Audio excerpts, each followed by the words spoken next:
नमस्कार साथियों। मैं संतोष कुमार, स्वागत है आपका मेरे YouTube चैनल पत्रकार की नज़र में। दोस्तों, मैं आज एक पुरानी है बात लेकिन नई जानकारी आपके लिए होगी, वो मैं आपसे शेयर करना चाहता हूँ और मैं आपको बताना चाहता हूँ। वो नई जानकारी ये है कि अभी हमारे देश में हर क्षेत्र में प्राइवेटाइजेशन हो रहा है। खास करके जो डेली इनकम वाले क्षेत्र हैं या मतलब हर क्षेत्र में प्राइवेटाइजेशन की बात हो रही है। इसका सत्ता पक्ष और विपक्ष दोनों तरफ से किसी न किसी रूप में विरोध हो रहा है। तो उसके बारे में मैं कुछ बताना चाहता हूँ। इससे पहले आपको मैं ये बताना चाहता हूँ कि ये बात इसलिए आपको बताना ज़रूरी है कि अभी आप देख रहे होइएगा, छोटे छोटे वेब पोर्टल हैं, चैनल हैं, अखबार हैं, बड़े अखबार हैं, विदेशी अखबार हैं, उसमें बहुत कॉमन खबरें ब्रेकिंग हो रही है। वो ये है कि श्रीलंका दिवालिया हो गया है कोरोना के कारण, और उसका जो विदेशी मुद्रा भंडारण है वो बिल्कुल ख़त्म है।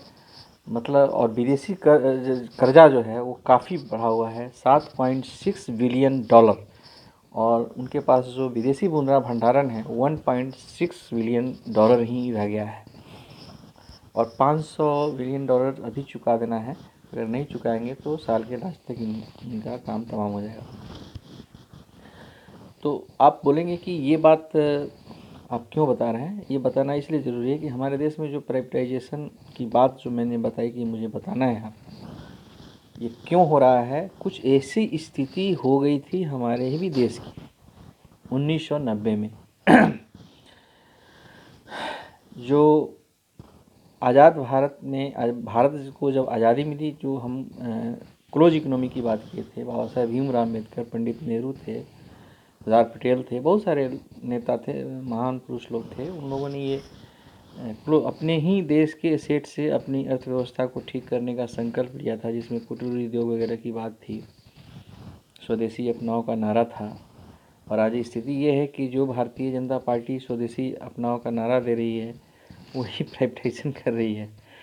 तो ये नॉन पॉलिटिकल बात मैं आपको बता रहा हूँ, इसको आप भाजपा वाले या कांग्रेसी माइंड से या वामपंथी माइंड से मत देखेंगे। ये बिल्कुल फैक्ट है, और जो फैक्ट है मैं वही बताता हूँ, क्योंकि मुझे कोई राजनीति तो करनी नहीं है। और जो राजनीति करनी नहीं है, और राजनीति अच्छी बात है, अगर राजनीति करनी पड़े तो कोई दिक्कत की बात नहीं है, लेकिन आपको अप टू डेट रहना ज़रूरी है। श्रीलंका की बात आई तब ये जब मैं उसमें पढ़ रहा था काफ़ी दूर तक, क्या कारण है क्या कारण है, बहुत चीज़ मिल नहीं रहा था हमको। तो संजोग से ये बात हमको जानकारी मिल गई। पुरानी ही बात है, लेकिन संदर्भ चूँकि अभी जो जिस तरीके से पूरे वर्ल्ड लेवल पे श्रीलंका की खबरें आ रही हैं या उसकी स्थिति के बारे में बताई जा रही है, उसके कारण मुझे लगा कि ये जो हमारे पास जानकारी है वो आप लोग के बीच में शेयर कर दूं। तो हमारे देश में अभी जो प्राइवेटाइजेशन हो रहा है उसके पीछे भी यही राम कहानी है कि हम भी 1990 में दिवालिया होने की स्थिति में आ गए थे। हमारे पास विदेशी मुद्रा भंडारण, विदेशी मुद्रा जो है जिसको फॉरेक्स बोलते हैं, वो 7 दिन के लायक ही बचा हुआ था। मतलब 1 सप्ताह तक ही हमारे पास था, जब उसमें तत्कालीन प्रधानमंत्री थे माननीय स्वर्गीय चंद्रशेखर, तो उनको सोना गिरवी रखना पड़ा था। उसी समय हमारे देश की जो क्लोज इकोनॉमी है वो फेल कर गई। क्लोज इकोनॉमी की जो नीति थी वो फ्लॉप कर गई, फेल कर गई, जो बाबा साहब अम्बेडकर, पंडित नेहरू मिल करके बनाए थे। तो कुछ स्थिति यही थी, जबकि इससे ज़्यादा खराब स्थिति हुई थी। उसका कारण था कि आज़ादी के बाद एसेट क्रिएट नहीं हुआ, सरकार अपने से कंपनी लगाई, और वो कंपनी में इतने भ्रष्टाचार, सरकारी कंपनियों में भ्रष्टाचार फैल गया कि हमारी अर्थव्यवस्था को तोड़ के रख दिया। ये आप देखिए कि नेता तक, मतलब हर सेगमेंट में नेता जो पद पर, अच्छे पद पर, उन लोगों ने भी घोटाला कर डाला। उसका इम्पैक्ट पड़ा। हमारे देश की अर्थव्यवस्था इतनी ख़राब हो गई कि हमको सोना गिरवी रखना पड़ा। और ये प्राइवेटाइजेशन, लिबरलाइजेशन, ग्लोबलाइजेशन को अपनाना पड़ा विवश होकर के। ध्यान दीजिएगा ये पॉइंट है, असली पॉइंट यही है। ग्लोबलाइजेशन, प्राइवेटाइजेशन और लिबरलाइजेशन, ये इसको आज 21वीं सदी में भी हमको स्वीकार करना हमारी व्यवस्था है। क्योंकि हमारे नेता तो शिक्षा वगैरह को, सुभाष चंद्र बोस ही तो एक नेता थे, तुम मुझे खून दो मैं तुझे आज़ादी। तो हमारे नेता तो कुछ सही बताते नहीं हैं, वो बैठा के खाना खिला रहे हैं और वोट लेते हैं। खैर जो भी हो, उससे हम लोग को मतलब नहीं, हम लोग को अपने को अपडेट होना है, जो फैक्ट है। उनकी बातों को ज़्यादा चर्चा करने की ज़रूरत नहीं है। जो जानते ही नहीं है उससे चर्चा करने से, ऐसे भी जो जिसको जानकारी नहीं है उससे कोई बात शेयर करना बेकार है, वो आपको जीतने नहीं देगा। इसके पीछे कहानी है। देखिए दोस्तों, उससे पहले एक और जानकारी आप जान लीजिए, तब आपका ये कंसेप्ट क्लियर हो जाएगा। द्वितीय विश्व युद्ध के बाद क्या हुआ कि बहुत छोटे छोटे अविकसित देश थे, वो कंगाली की स्थिति में चले गए, कंगाल हो गए, मतलब उनकी वो दिवालिया हो गए, उनके पास खाने के लिए पैसा नहीं था। मतलब आप देखे हुए कि चीन से जब युद्ध हुआ था हम लोगों का, तो उस समय भी अनाज संकट हुआ था। जो अमेरिका अपना शुगर को खिलाता था, वही अनाज दे दिया था भारत को, तो हम लोग खाए थे। इसको सबसे पहले बात ये मत सोचिएगा कि मैं कोई अपने देश का क्रिटिसाइज कर रहा हूँ। देखिए दोस्त, संवाद है ये। हमारे देश में कुछ कमियां हैं, तो जब तक आप और हम संवाद नहीं करेंगे, ये कमियां दूर नहीं होंगी। और जब ये कमियां दूर नहीं होगी तो हम अपने जनरेशन को क्या दे के जाएंगे? ये मैंने अव्यवस्थित भारत देके जाएंगे, इनक्रेडिबल इंडिया जो हम कहते हैं उसे देने जाने। खैर ये बात छोड़िए। तो हुआ क्या था, सो पहले घटनाक्रम सुनिए। तो द्वितीय विश्व युद्ध के बाद जो सिनेरियो बना, उसमें अमेरिका ने क्या किया कि दो इंस्टीट्यूशन खड़ा किया इन लोगों की अर्थव्यवस्था को ठीक करने के लिए, जो कंगाल हो गए थे, दिवालिया हो गए थे, बैंक करप्ट हो गए थे। एक था वर्ल्ड बैंक और दूसरा IMF, जिसको कहा जाता है इंटरनेशनल मुद्रा कोष, हिंदी में कहा जाता है। अंग्रेजी में IMF में इंटरनेशनल मनी फंड उसको बोल सकते हैं, आप बोलते हैं। तो जब भी कोई देश की स्थिति जब खराब होती है तो ये दोनों के शरण में जाते हैं। लेकिन वर्ल्ड बैंक तो बैंक है, वो आपको अब उससे जब कर्ज लेंगे तो उसको सूद समेत आपको वापस करना पड़ेगा। लेकिन हमारे पास एसेट ही नहीं था, तो हम वर्ल्ड बैंक के पास नहीं जा सकते थे। तत्कालीन प्रधानमंत्री चंद्रशेखर, जब आपके पास ज़मीन नहीं है तो आपको कोई बैंक हाउसिंग लोन तो देगा नहीं ना। तो हमारी व्यवस्था हो गई कि IMF के पास हम गए। और देखिए, अब आगे देखिए, इसमें ट्विस्ट है, ये असली बात यही है, फंसा हुआ है। IMF जो है उसकी दो शर्त होती है। पहली शर्त ये है कि अगर आपको उसको, जब इस तरह की स्थिति आती है, ये मतलब भारत की स्थिति हो गई थी कि एक सप्ताह तक कहेंगे फॉरेक्स बचा हुआ था, दिवालिया होने जा रहा था भारत पूरी तरीके से, भूखे लोग मर जाते। तो उस समय ये क्या करते हैं जनाब, IMF की शर्त है, दो ही शर्त रहती है कि भाई तुम आउटवेल, उसको पैकेज बोलते हैं, कुछ और भी नाम होगा, देख लीजिएगा गूगल में सर्च करके। उस पैकेज के एवज में वो कोई सामान आपसे ले लेता है।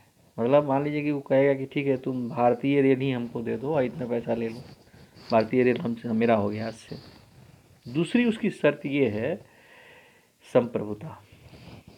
संप्रभुता को गिरवी रखो, गिरवी नहीं कह रहे हैं इसको, सिक्योरिटी समझिए, गिरवी थोड़ा ख़राब लगता है, लेकिन संप्रभुता हमारे हवाले कर दो, ऐसे हम बोल रहे हैं। चलिए, भारत को कहा IMF ने 1990 में कि, ये पॉइंट है, इसको ध्यान रखिएगा, IMF को उसने कहा कि IMF ने कहा भारत को कि आप अपनी संप्रभुता जो है मेरे हवाले कर दीजिए।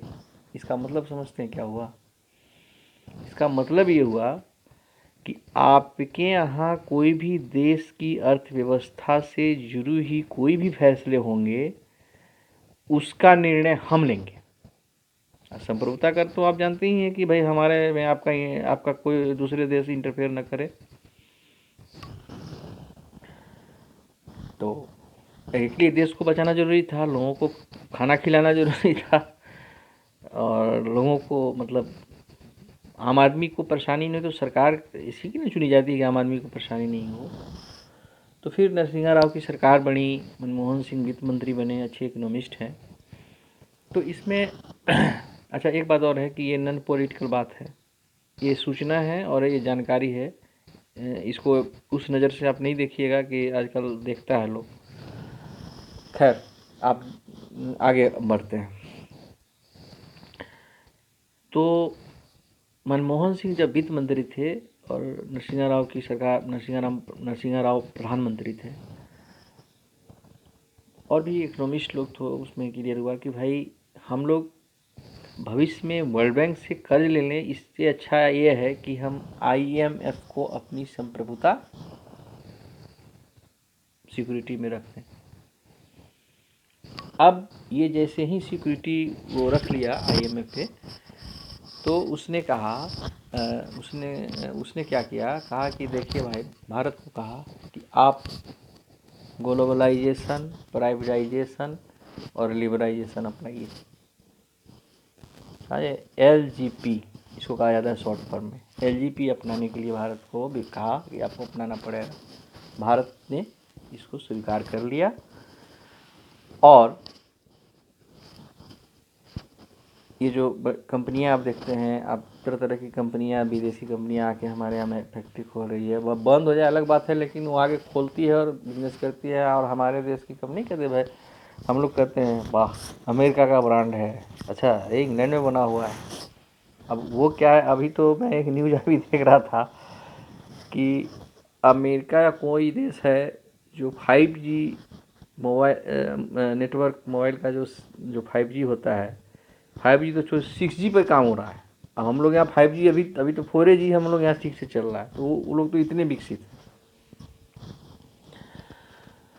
तो खैर, तो उस समय की स्थिति ये हुई कि हमको अपनी संप्रभुता उसके हवाले करनी पड़ी, और वो संप्रभुता के एवज में हमको कहा कि आप ग्लोबलाइजेशन, लिबरलाइजेशन और प्राइवेटाइजेशन अपनाइए, ये मेरी शर्त है, तब हम आपको पैसा दे देंगे। आपको इसको बोलते हैं बेल आउट पैकेज। हो सकता है बेल आउट पैकेज आप देख लीजिए, वो में बहुत बड़ा लंबा वीडियो हो जाता है अधिक समझाने पर। इसी का परिणाम है कि जैसे श्रीलंका की हालत हो गई, उससे भी ख़राब हालत हमारे देश की हो गई थी 1990 में। चूँकि आज़ादी के बाद जो ये क्लोज इकोनॉमी की बात इन लोगों ने की थी, वो फेल हो गया। वो क्या हुआ कि जो जो भी सरकारी कंपनियां थी उसमें इतने भ्रष्टाचार हो गए कि उसका एसेट क्रिएट नहीं। सबसे बेस्ट एग्जाम्पल तो भारत बैगन है, सबसे बेस्ट एग्जाम्पल भारत बैगन है। तो भारत बैगन मतलब भ्रष्टाचार का आलम ये था। मैं तो उस समय विद्यार्थी था, मुजफ्फरपुर में मैं देखता था कि वो एक मज़दूर था जो वो भारत बैगन का था। वो चाय पीने में चला जाता था अपने साथियों के साथ, बड़ी अच्छी चाय की दुकान थी वहाँ पर। एक आप देखते हो भारत बैगन के ठीक गेटवा के सामने चाय की दुकान थी। तो अपने साथियों के साथ मैं वहाँ पे चाय पीने जाता था। हालांकि उस समय उसको ख़त्म करने की बात चल रही थी, सुगबुगाहट थी उस समय। ये 99 या 2000 की बात मैं बता रहा हूँ, 98 या 97 की बात मैं बता रहा हूँ। तो क्या हुआ कि वो उसको देखते थे, वो एक बार हथौड़ी मार के आता था, फिर चाय पी के जाता था। तो इन सब कारणों से जो बाबा साहब अम्बेडकर चाहे पंडित नेहरू ने जो क्लोज इकोनॉमी का कंसेप्ट दिया, जो गांधी जी चाहते थे, वो फेल हो गया। अब ये बीच में अब ये IMF की जो शर्त इन लोगों ने मान ली और उसने जो ग्लोबलाइजेशन बेस अपनाई दिया, अब इसी का नतीजा है कि प्रिपरेशन हो रहा है। और आप सबसे दिलचस्प की बात यह है कि यही भारतीय जनता पार्टी है जो स्वदेशी का नारा दी थी, और इन्हीं के प्रधानमंत्री हैं जो प्रिपरेशन कर रहे हैं। तो आप कहिएगा कि भाई आप कह रहे हैं कि नॉन पॉलिटिकल बात है, ये बात क्यों कह रहे हैं? हम आपको समझने के लिए मैं बता रहा हूँ। वामपंथ की भी सरकार अगर केंद्र में होगी तो LGP उनको अपनाना पड़ेगा, लिबरलाइजेशन, ग्लोबलाइजेशन, प्राइवेटाइजेशन, क्योंकि पैसा लिए हुए हैं। देश ने पैसा लिया है, और जो पैसा देने वाला आदमी होता है वो ताकतवर होता है हर दृष्टिकोण से, तभी वो कर्ज देता है। तो ये जानकारी एक थी जो आपको बताना जरूरी था कि श्रीलंका का संदर्भ चल रहा है, इतना बिलियन डॉलर उसका कर्जा हो गया है, ज़्यादा चांस है कि वो दिवालिया हो ही जाएगा। डर सिर्फ इस बात का है कि कहीं चाइना नहीं उस पर कर ले। ये चूँकि हिंद महासागर जो हमारे देश का, इस पर हम बात करेंगे आपसे, जल्द वीडियो बनाएंगे। हिंद महासागर हमारे लिए सामरिक दृष्टिकोण से बहुत चुनौती और तकनीकी टेक्नोलॉजी के हिसाब से भी ज़रूरी है। ये क्षेत्र हमारे लिए सेंसिटिव है, और हमारी व्यवस्था है कि हम हिंद महासागर में मतलब नज़र बना के रखें। हिंद महासागर और उत्तर में नेपाल, ये दो ऐसे हमारे पड़ोस अगल बगल एरिया है जिस पर हमको नज़र बनाए रखना हमारी व्यवस्था है। तो इसी संदर्भ में मैंने बताया कि ये जो प्राइवेटाइजेशन हो रहा है, और प्राइवेटाइजेशन करना जो सरकार की मजबूरी है, जो स्वदेशी का नारा दे रहे थे वो खुद आज प्राइवेटाइजेशन की बात क्यों कर रहे हैं। इसमें कोई ऐसा नहीं कि मैं भाजपा के विरोध में बोल रहा हूँ या कांग्रेस के सपोर्ट में बोल रहा हूँ या वामपंथी के विरोध में बोल रहा हूँ। ये एक बिल्कुल वैज्ञानिक बात है, क्योंकि ये लोग कर्ज लिए हैं। तो भाई अब भारत के ही वामपंथ के हों या कांग्रेस के हों या भारतीय जनता पार्टी के हों या राजद के हों या जदयू, जिसके भी प्राइम मिनिस्टर अगर बनेंगे, जिसकी भी केंद्र में सरकार होगी, तो आप कर्जा लिए हुए तो कर्जा चुकाएंगे ना। या ऐसे ही मैं कोई अपने देश का क्रिटिसाइज नहीं कर रहा हूँ, लेकिन हमारे घर की बात है, जो कमियां हैं हमारे घर में, वो जब तक हम जानेंगे नहीं तब तक हम आगे नहीं बढ़ सकते हैं। ये एक अच्छा फैसला भी था, क्योंकि जब नरसिम्हा राव जब वित्त मंत्री बने थे मनमोहन सिंह, तो उस समय ये बात आई थी कि भाई ये जो हम लोग अगर इस IMF की शर्त को मान लेंगे तो आगे ऑप्शन हो जाएगा, हमारे पास विकल्प रहेगा कि हम कर्ज भी ले सकेंगे, क्योंकि इसको निपट लेंगे हम लोग। प्राइवेटाइजेशन करेंगे तो और अच्छी बात है, लोगों को हर सामान बढ़िया बढ़िया बढ़िया चीज़ मिलने लगेगा। और जब एसेट क्रिएट होने लगेगा तो लोकल अपने आप, लोकली भी जो लोग तो देखते होइएगा कि विदेशी जैसे बहुत लोकल भी कंपनियां हैं जो अच्छा कपड़ा बनाने लगी हैं, जो कभी पीटर इंग्लैंड हुआ करता था, वान, मतलब बहुत ब्रांडेड कंपनी देखिए हुई है कि लोकल जो बच्चे हैं LED TV वगैरह बना रहे हैं। तो इसके फ़ायदे भी नहीं कि इसका एक दुष्परिणाम ये है कि प्राइवेटाइजेशन करना पड़ रहा है। तो वो प्राइवेटाइजेशन करने में मामला यही है कि IMF की बात सुननी पड़ रही है सरकार को, और IMF की जो शर्त है उसके हिसाब से उसको करना पड़ रहा है। इसमें कोई राजनीति नहीं कर सकता है। आप इसी से मुझे बाबा रामदेव का जो प्रकरण हुआ था, अभी हम देख रहे थे कुमार विश्वास साहब को लीजिए। कुमार विश्वास साहब कह रहे थे, एक चैनल में मैं देख रहा था, कविता पढ़ रहे थे, बोले कि दो बाबा जो है बेचने में माहिर है। मतलब एक तरफ उनका माननीय प्रधानमंत्री नरेंद्र मोदी के पक्ष में खिलाफ था, और एक माननीय बाबा रामदेव के और इशारा था, वो व्यंग्य कस रहे थे। मैं कुमार विश्वास जी का काफ़ी प्रशंसक हूँ, और बहुत अच्छी कविताएं, उनकी कविताएं वो मुझे बहुत पसंद हैं, और मैं बार बार बोलता भी रहता हूँ, ही इज़ ग्रेट पर्सन। लेकिन ऐसा नहीं है कि वो हर क्षेत्र में एक्सपर्ट हो जाएंगे। उनको ये इस बात की शायद जानकारी भी होगी, तो वो अगर बोल रहे हैं पता नहीं किसी इंटेंशन से बोल रहे हैं, जानकारी तो जरूरी होगी कि आखिर ये प्राइवेटाइजेशन हो क्यों रहा। तो ऐसा नहीं है कि मैं प्राइवेटाइजेशन जो विरोध कर रहे हैं उनके विरोध में बोल रहा हूँ। ये यूथ, जो हमारे यूथ हैं जिनको जानकारी नहीं है, या वैसे लोग भी हैं जिनको इस बात की जानकारी नहीं है कि प्राइवेटाइजेशन के पीछे की राम कहानी क्या है। जी, राम कहानी यही है। जो श्रीलंका की हालत हो गई है कोरोना लॉकडाउन से, वही स्थिति हमारे देश में हो गई है, क्योंकि यहाँ नेता जो हमारे बने, मंत्री बने, किसी सब घोटाला कर दी। इतना भ्रष्टाचार का हर चीज़ घाटे में, कहीं ये सीट क्रिएट नहीं हो रहा है। किसी भी, आप कोई भी हमको बता दीजिए, किसी भी क्षेत्र का आप देखिए, अभी भी तो एसेट जब आप क्रिएट नहीं करिएगा, तो बाबा साहेब भीमराव अम्बेडकर और पंडित नेहरू, सरदार पटेल, महात्मा गांधी जो भी बना के गए, तो उनके हिसाब से हम कैसे आगे बढ़ पाएंगे। आप उनके नाम पर आप घोटाला कर रहे हैं, वो जो नहीं चाहते थे वही कर रहे हैं आप। तो इसका असर पड़ा हमारी अर्थव्यवस्था पर, और हमारी जो क्लोज इकोनॉमिक्स का जो कंसेप्ट था वो खत्म हो गया। तो इसलिए प्राइवेटाइजेशन करना हमारी मजबूरी है, क्योंकि हमने पैसा ले रखा है अपने देश को दिवालियापन बचाने के लिए। इसलिए ग्लोबलाइजेशन ग्लोबलाइजेशन एंड प्राइवेटाइजेशन ये उसकी शर्त है और उसको हमको मानना हमारी व्यवस्था है। मुझे लगता है कि आपको इसके बारे में जानकारी हो गई हो, कुछ त्रुटि अगर हो गई होगी, क्योंकि हम डिजिटल में भी नए हम लिखते उखते थे तो उसमें ठीक ठाक हो जाता था, लेकिन अभी डिजिटली हैं तो कुछ शब्द इधर से उधर हो जा रहे होंगे, तो उसके लिए सॉरी, माफ़ कर दीजिएगा। अभी बिल्कुल हम नए हैं, लेकिन एक आग्रह करेंगे कि आप मनोबल बढ़ाइए, मेरे चैनल को लाइक कीजिए, सब्सक्राइब कीजिए। मैं शेयर करने के लिए अभी नहीं बोलूँगा, लेकिन आप यकीन मानिए मैं रात भर जग करके अपने को डिजिटली अपडेट कर रहा हूँ। तो आपका जब सहयोग मिलेगा, मनोबल बनेगा, और जब लॉकडाउन ख़त्म हो गया तब आप मेरे चैनल को देखेंगे। न्यूज़ के साथ साथ इन्फॉर्मेशन भी होगा, ये नहीं कि लोकल ही न्यूज़ होगा, आपको पूरे भारत की सैर कराएंगे, आपको बताएंगे कि कैसे कैसे हर चीज़ विश्लेषणात्मक दृष्टिकोण से बनाएंगे। इसमें कुछ समय लगेगा, तत्काल में आपको जो इस माध्यम से शेयर कर रहा हूँ, ताकि हमारे यूथ खासकर जो है वो अपडेट हो सके, उनकी जानकारी अपडेट हो सके कि आखिर वो कौन सी बात थी जिसकी वजह से ये स्वदेशी का नारा लगाने वाली पार्टी भी प्राइवेटाइजेशन की बात करती है, और प्राइवेटाइजेशन करना हमारी व्यवस्था क्यों है।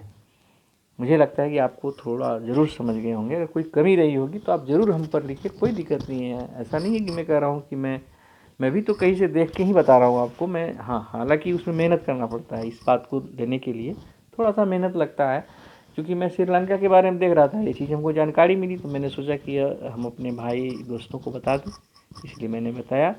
आपको अच्छा लगा हो लाइक ज़रूर कीजिए, मेरे सब्सक्राइब कीजिए मेरे चैनल को। बहुत बहुत धन्यवाद। खुश रहिए, स्वस्थ रहिए और N95 मास्क लगा के बाहर निकलिए। बहुत बहुत धन्यवाद आपको।